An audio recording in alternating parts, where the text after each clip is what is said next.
Hey, welcome back. Here at the Market Mamas podcast, we cover a wide range of topics from the intricacies of day trading to mindset mastery and psychological growth, with the goal of the conversations being next level growth for all of us. My name is Becky, and I'm a US based futures day trader from the Pacific Northwest. I've been trading for just over 3.5 years now and currently focus predominantly on day trading the futures instrument for the Dow Jones Industrial Average, otherwise known as YM. I've dabbled in many types of trading, but I found that I most enjoy the fast-paced world of intraday futures trading. Thanks for joining me today. If you've been following the Market Mamas podcast for long, you've likely heard us mention our guide, Eddie Pinero, whose content is truly inspirational, artistic, and thought-provoking. Today's episode blossomed out of a book he mentioned in a few of his Your World Within podcast episodes. And when one of my favorite creators recommends a resource that positively impacted them, I take note. So today I will be discussing the book Deep Work by Cal Newport. In this modern age with constant distractions surrounding us in many forms and intensities, this is really a very valuable lesson. Cal Newport, the author, is an associate professor of computer science at Georgetown University and has written prolifically about the influence of technology on culture. In this book, Newport strives to press the importance of working deeply, harnessing boredom, taming or quitting social media, and managing the balance between shallow work and deep work much more intentionally. Deep work, referring to the concept and the title of this book, is a skill that requires you to focus and master complicated work on a demanding task to obtain results at a quicker pace. This skill will undoubtedly make you better at what you do and bring more meaningful satisfaction. But going deep consistently is like a muscle, and that needs to be trained. And in this fast-paced world of all kinds of distractions right at our fingertips, this style of focused work is very worthy of our attention and study. This book was a mix of mild current culture criticism, but also actionable advice that occasionally had me side-eyeing, but also definitely taking notes on my favorite parts. So its lessons warrant a discussion for me for sure.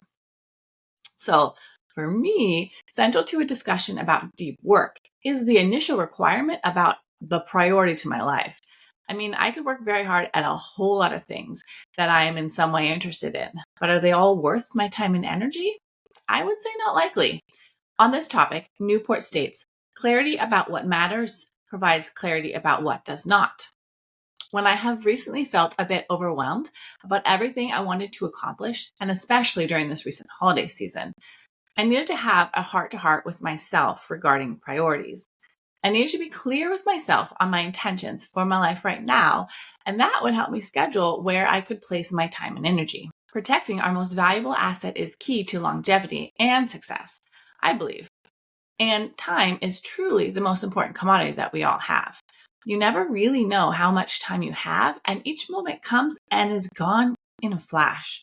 So his comments about being clear in your life on your priorities before allotting your energy and focusing to a body of work were poignant for me. And absolutely actionable advice when I plan out my days and weeks, for sure. For the umpteenth time, I'm going to reference my mentor, Jermaine, because he will love this next quote from the Deep Work book. It reads, regularly resting your brain improves the quality of your deep work. When you work, work hard. When you're done, be done. Your average email response time might suffer some, but you'll more than make up for this with the sheer volume of truly important work produced during the day by your refreshed ability to dive deeper than your exhausted peers. And I just love this. I know that he will too. It speaks to an important benefit of really focusing on what you have to do in the time that you have allotted to doing it. Because you can bust out an important and potentially complex project in a reasonable amount of time and then check it off your to-do list.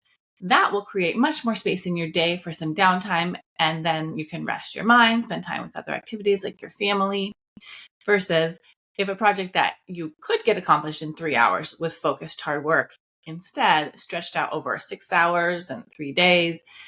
Think of time waste, really. 2 of the 3 sessions maybe that you worked on this and you spent on it could have otherwise been spent doing something fun or knocking out other tasks. For me, as a mother of 3, this is really very important to me. When I spend time in my office working on trading, studying, or this podcast, There is generally 1 to 4 boys in my house, just outside my office, hoping that I'm done soon and I can come play, cook a meal, or go do an activity with them, go to the park. The sooner I can knock out my work, the happier my whole house is, and my heart. So this skill is truly very personal for me. So this deep work concept makes total sense, right? Right. But what I especially appreciated about this book was that he did get into the meat of some ideas on making it your reality. For example, Newport wrote, "The key to developing a deep work habit is to move beyond good intentions and add routines and rituals to your working life designed to minimize the amount of your limited willpower necessary to transition into and maintain a state of unbroken concentration." Now, this is a great point. We can wish and have the best intention for results all day, every day, and never see a change. But building routines into our lives to make the necessary changes, this is what actually drives notable results. It's like being gray on a priority or intention versus black and white on it. For me, I find that I am more successful if I write out a to-do list for each day and then I let my family know about them.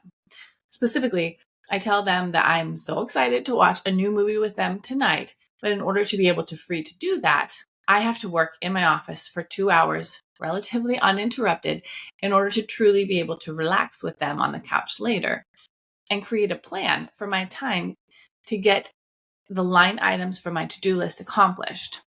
So just listing 15 hours worth of work for one day, that just sounds painful and ineffective. That's not how I do it.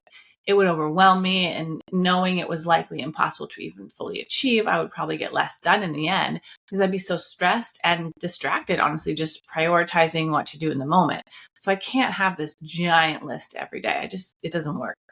But if I approach a day with a decent, like say 6 hours of hard work within a whole day, well, I can schedule that around school time, nap time, after my kids go to bed at night. And then knowing that at the key times when it is designated work time, this is when I make it count. Say I have a 2-hour video editing project, and Jacob, my toddler, he usually naps for 2 hours. Well, as soon as he goes down, I'm settling in at my computer moments later with a cup of tea, a snack, and my phone on silence. This is how I have found success with making routines and rituals to carve out that deep work time within my life.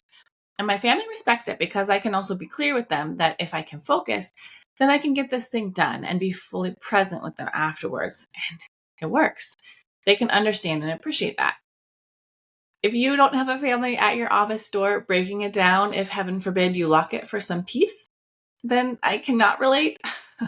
but seriously, if I think if you just would still find success with having a reasonably sized daily work plan with structure and structuring it in a way that works within your daily schedule, your personality, your average situation in your day, then I think it would just provide a similar outcome, just like I do. But what if you're creative, you ask? Not a type A structure to-do list person like myself, but still have massive goals for your life. One quote from Newport that was so good reads, "Great creative minds think like artists, but work like accountants." You can be wildly creative with your work that is abstract and unique and beautiful. And that is such a gift to this world. I absolutely love my really creative, expressive friends because they bring such light and fun to the world around them. And it's really a fun part of the world that I get to enjoy anytime I'm with someone who really has a strong creative energy behind them.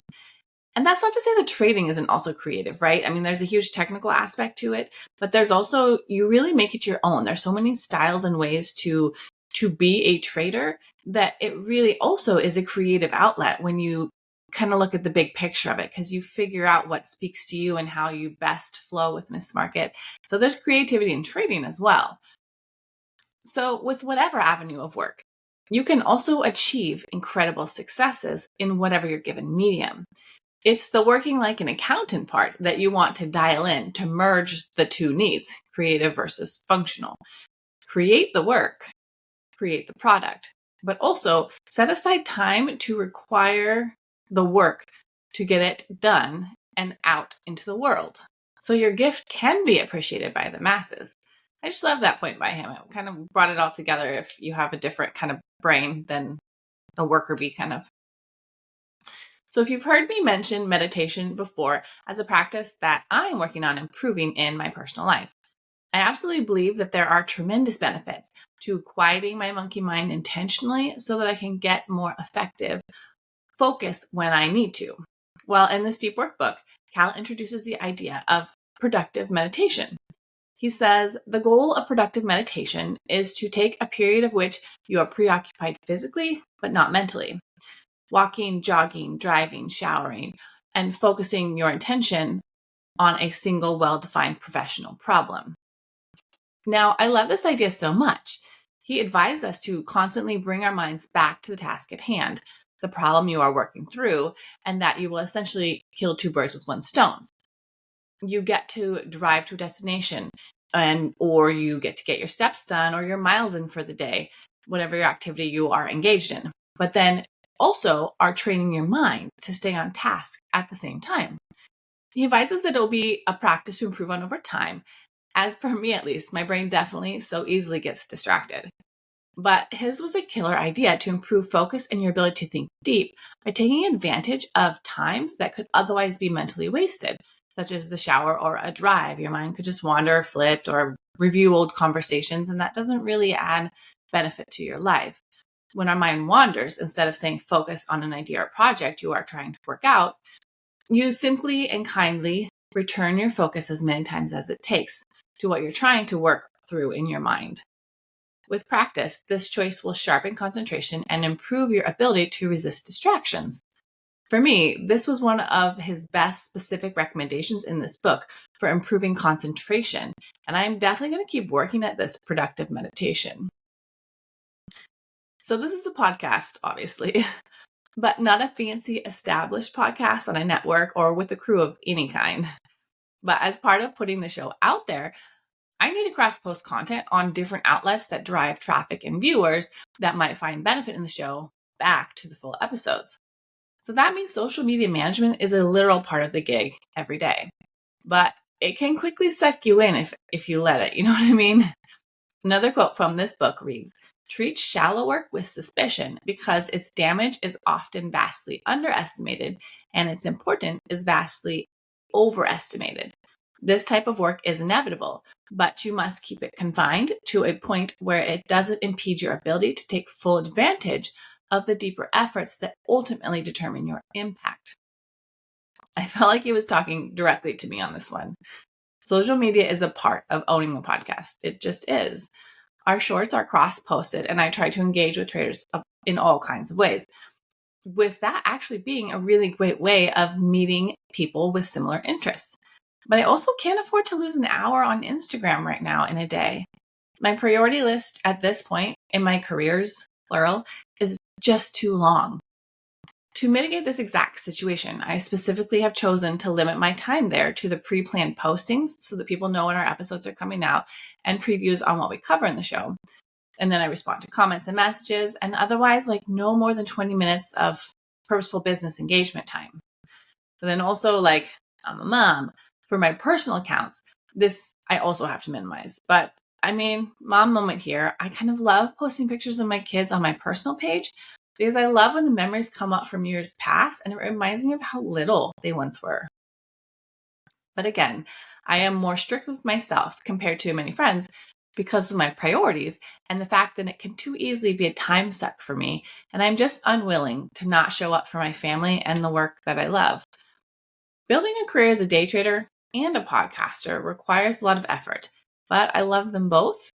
So it's a choice and a discipline of mine to minimize and contain the shallow work so that I can deepen my efforts on the work that brings the greatest impact to those loves. The core of what I most appreciated from Cal Newport's book, titled Deep Work, was the literal functional benefits to my busy full life. I am driven to be successful in a few different ways as an adult, but it is not easy. In fact, it has periods that are very hard. And if an expert offers me hacks, I'm going to listen and take notes. Thank you, Audible, for always being in my ear. Newport also said, to maximize your success, you need to support your efforts to go deep.